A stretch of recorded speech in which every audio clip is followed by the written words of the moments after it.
အားလုံးပဲမင်္ဂလာပါရှင်ဒီနေ့တော့အိမ်ကျက်လေးချက်စားဖြစ်ပါတယ်ပင်စိမ်းတွေအများကြီးအုပ်ပြီးတော့မှ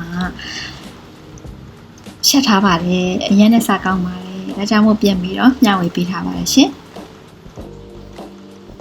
ဒီပင်စိမ်းကိုသုံးထားပါတယ်ဒါကတော့အိမ်ကျက်တစ်ကောင်ပါ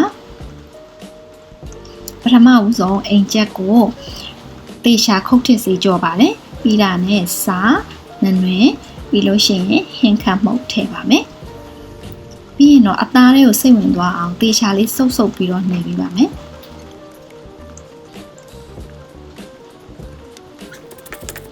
ငရုတ်တီကြက်သွန်ပြူကြက်သွန်နီပြီးရင်အယောင်တင်မှုတ်ကိုတေချာလေးညံ့အောင်ထောင်းထားပါမယ်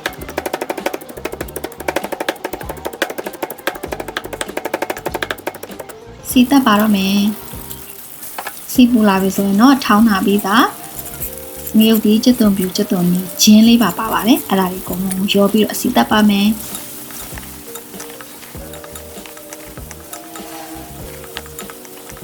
မီအေးလေးနဲ့ထားပြီးတော့စီတက်ပါတယ်ပြီးရင်တော့အယောင်လှဖို့အတွက်ခရမ်းညင်တစ်လုံးထည့်ထားပါတယ်ရှင့်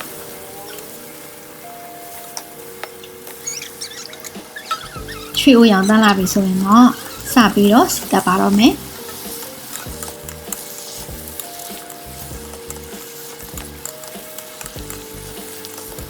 ကြက်ထဲကထွက်လာတဲ့ရေကိုကုန်တဲ့အထိ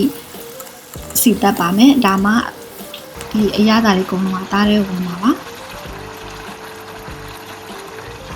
အိမ်ချက်ကနုနုလေးမှုလို့ရေတွေအများကြီးထည့်ပြန်နေပါရှင်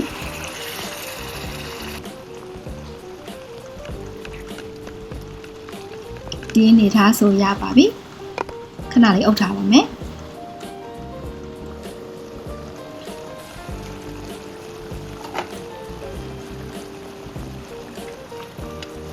ရေထည့်လိုက်ပါတယ်ရေလေးနည်းနည်းလေးပဲထည့်ပါတယ်ရေအများကြီးမထည့်ပါဘူး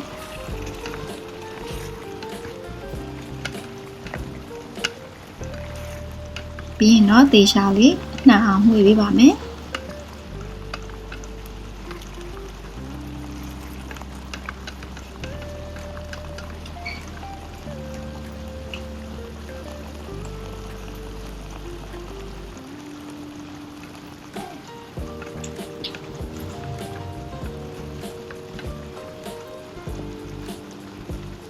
တစ်ခါဖုံးလေးထောက်ထားပါမယ်ရှင်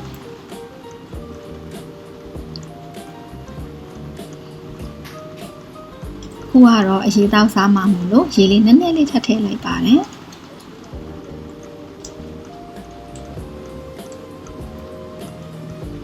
ရေကိုပွက်လာတဲ့အထိတည်ပေးပါမယ်